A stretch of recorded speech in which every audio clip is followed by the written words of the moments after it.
Մեր թվարկությունից առաջ 71 թվականին հայոց Արտաշեսյանների դինաստիային պատկանող Տիգրան B մեծի օրոք աշխարհակալ հայքը տարածվում էր միջերկրական ծովից եւ Եգիպտոսից մինչև Կասպից ծով եւ Քուր գետից մինչև Միջագետք։ Հասնելով իր հզորության գագաթնակետին, այն իր ազդեցության ոլորտի մեջ առավ հարևան թույլ երկրները։ Դրանցից Վիրքը եւ Աղվանքը հյուսիսում, բազմաթիվ արաբական ցեղեր հարավում։ Սակայն նոր վտանգ էր ձևավորվել արևմուտքում։ Ակտիվորեն իր ազդեցությունը Փոքր Ասիայում ընդլայնող Հռոմեական Հանրապետությունը Պոնտոսը գրավելուց հետո պատրվակ էր փնտրում ներխուժելու Հայք եւ վերջ դնելու հայկական գերիշխանությանը Մերձավոր Արևելքում։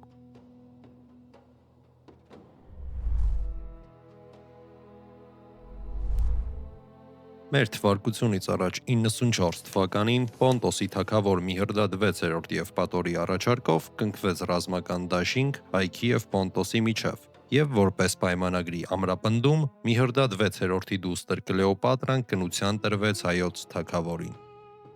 Դաշինքը կնքվեց ընդդեմ Կապադովկիայի թագավորության, որտեղ 95 թվականից գահակալում էր Պոնտոսի թշնամի եւ հռոմեական դրածո Արիոբարզանեսը։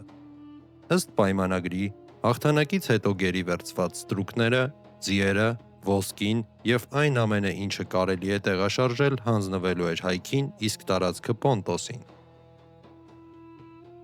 Առաջին հայացքից կարող է թվալ, որ շահողը այստեղ Պոնտած արքան էր, սակայն դեպքերը ցույց կտան, որ Կապադովկիայի տարածքը Միհրդադը այդպես էլ չկարողացավ կցել Պոնտոսին։ Այս արտակարգ անձնավորությունը Հռոմի երկարամյա ողերիմ թշնամին լինելու հանգամանքով բազմիցս հիշատակվել է հունահռոմեական պատմագրության մեջ իբրև որևէ բարոյական արգելակից զուրկ մի գործիչ։ Մեր թվարկությունից առաջ 89 թվականից սկսած Միհրդադը 3 անգամ պատերազմ վարեց Հռոմի դեմ, որոնք հռոմեական պատմագրության մեջ ներկայացված են Միհրդադյան պատերազմներ անվանումով։ Այսպիսով, մեր թվարկությունից առաջ 71 թվականին Հռոմի կոնսուլ Լուկիոս Լուկուլոսը Կաբիրեի ճակատամարտում պարտության մատնեց Միհրդադին, վերջ դնելով Պոնտոսի թագավորության դիմադրությանը։ Վերջինս փախուստի դիմեց Տիգրան մեծի արքունիք եւ ապաստանեց Հայքում։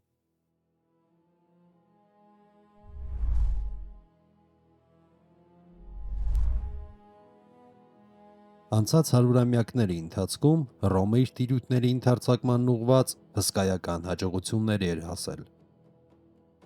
Սելևկյանների դեմ մղած եւ 190 թվականին Մագնեսիայի ճակատամարտով ավարտված հաղթական պայքարին հաջորդել էր Երրորդ Մակեդոնյան պատերազմը, որի արդյունքում Մակեդոնիան ջլատվեց եւ միացվեց Հռոմին։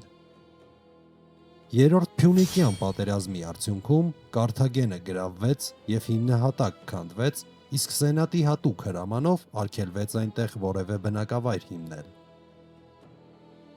Այնուհետև Հռոմին միացավ Վաղեմի դաշնակից Պերգամոնը, որը դարձավ Հռոմի առաջին տիրույթը Փոքր Ասիայում եւ վերանվանվեց Ասիա։ 88-ից 71 թվականներին Միհրդադի դեմ մղված պատերազմների արդյունքում Հռոմին հաջողվեց տիրանալ Պոնտոսին եւ Փոքր Ասիային, ինչպես նաև ստեղծել կախյալ իշխանություն Կապադովկիայում։ Հռոմեական զորքերի հրամանատարը Փոքր Ասիայում իրեն հաղթական համբավ կերտած Լուկիոս Լուկուլոսն էր, իր ժամանակների լավագույն զորավարներից մեկը։ Կրվելով Հռոմի նախկին դիկտատոր Սուլլայի հրամանատարության տակ, նա բազմիցս հաղթանակներ էր տարել Պոնտոսի նկատմամբ, ինչի շնորհիվ նրան տրվեց Հռոմում ամենաբարձրը համարվող կոնսուլի պաշտոնը։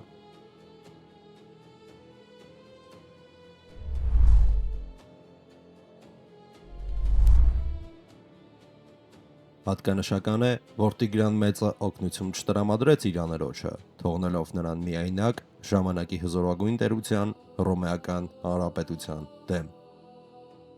Հնարավոր է հայոց արքան զգուշանում էր պատերազմել, հույս ունենալով, որ Հռոմի նվաճողական քաղաքականությունը կդադարի Պոնտոսի ենթարկումից հետո,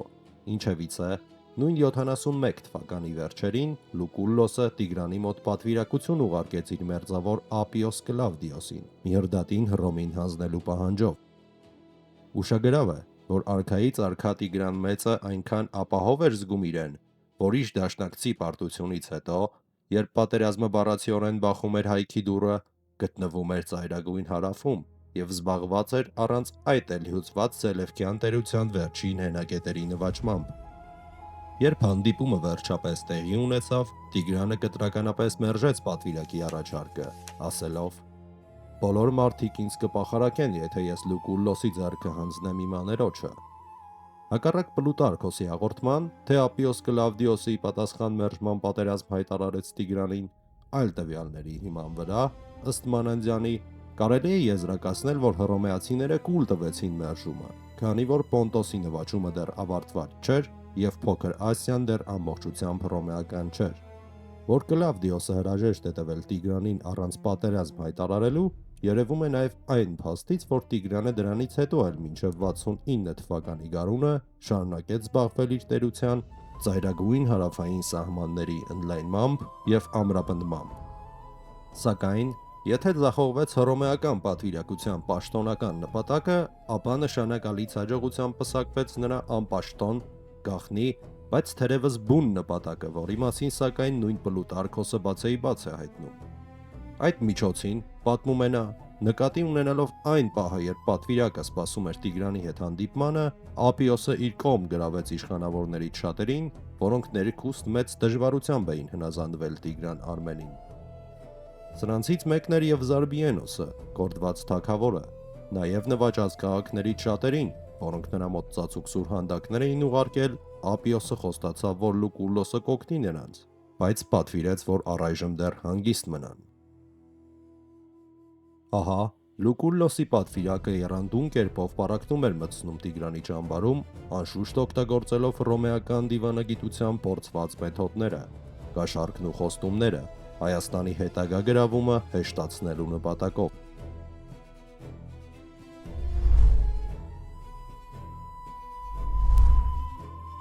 Այսպիսով, 69 թվականի գարնանը, առանց Հռոմի սենատի թույլտվության և առանց պատերազմ հայտարարելու, հռոմեական զորքը անցնելով Եփրատ գետը ներխուժում է հայկական ծոփք։ Լուկուլլոսն ուներ իր տրամադրության տակ մոտ 40,000 մարդ, այդ թվում 3 հռոմեական լեգիոն, մոտ 14,000 զինվոր և դաշնակցական, հուննական և գալլական ուժերից կազմված օգնական ստորաբաժանումներ կամ աուքսիլարյաներ, մոտ 25,000 մարդ։ Անցնելով ծոփքի տարածքով, հռոմեական զորքերը ստացան տեղի ազնվականության աջակցությունը պարենամթերքի տեսքով և անխոչնդոտ ճամփա Տիգրանակերտ։ Այս ընթացքում Տիգրանը գրավեց վերջին Սելևկյան քաղաքը Պտղոմաիսը և մահապատժի ենթարկեց Սելևկյան Սելենե թագուհուն։ Տիգրանը դեռ տոնում էր իր հաղթանակը, երբ Սուրհանդակը լուր բերեց հռոմեական զորքի ներխուժման մասին։ Վերահասու լինելով իրադրությանը, Տիգրանը 3000-անոց հեծելազոր գունդ ուղարկեց ծոփքի կուսակալ Մեհրուժան Զարեհյանի գլխավորությամբ, հակառակորդի առաջխաղացումը դանդաղեցնելու նպատակով։ Իսկ ինքը 6000-անոց դրանիկ գնդի ուղեկցությամբ արշավեց դեպի Տիգրանակերտ։ Բացի դրանից, Տիգրանը հրամայել էր ասորիքի հայկական կուսակալ Բագարատին, հավաքելով զորքերը, շարժվել իր հետևից։ Մեհրուժանը սերում էր ծոփած Զարեհյանների թագավորական դինաստիայից։ Նա քաջաբար կռվի բռնվելով Լուկուլլոսի զորքի հետ, ընկավ մարտում, շահելով թանկարժեք ժամանակ մայրաքաղաքի պաշտպանների համար։ Այդ ընթացքում Տիգրանը իր պալատական գնդի հետ միասին կտրելով մոտ 1000 կիլոմետր տարածություն հասավ Այգ և գտավ Տիգրանակերտը պաշարված։ Առայժմ, քանի դեռ չէր հավաքվել հիմնական զորքը, անհնար էր հաղթել հռոմեացիներին։ Սակայն, մյուս կողմից, Տիգրանակերտում էին գտնվում Տիգրանի կանանոցը և արքունական գանձերի մի մասը, որ նա չէր ցանկանա կորցնել։ Այդ պատճառով նա արագորեն ճեղքում է իր հեծելազորով Տիգրանակերտը պաշարած հռոմեական ուժերը թիկունքից և հանկարծակիի բերելով հակառակորդին ներթափանցում քաղաք։ Այնուհետև, հավաքելով գանձերը և իր կանանոցը, նույնքան արագ դուրս է գալիս քաղաքից, թողնելով պաշարյալների ղեկավար իր մերձավորներից Մանկայոսին։ Տիգրանի հաջորդ քայլը եղավ տեսակցել և խորհրդակցել իր դաշնակից Միհրդատ Եվպատորի հետ։ Զրույցի ընթացքում երկու թագավորների կարծիքները պատերազմում հետագա մարտավարության վերաբերյալ բաժանվեցին։ Միհրդատը կողմ էր այրված հողի մարտավարությանը, որը ենթադրում էր սեփական երկրի ասպատակման եւ ավիրման միջոցով սովի մատնել թշնամուն, առանց նրա հետ ուղղակիորեն կռվի բռնվելու։ Սակայն Տիգրանը չհամաձայնվեց փորձառու Հռոմի թշնամի Միհրդատի հետ, այլ ընտրեց որոշիչ ճակատամարտ տալու ուղին։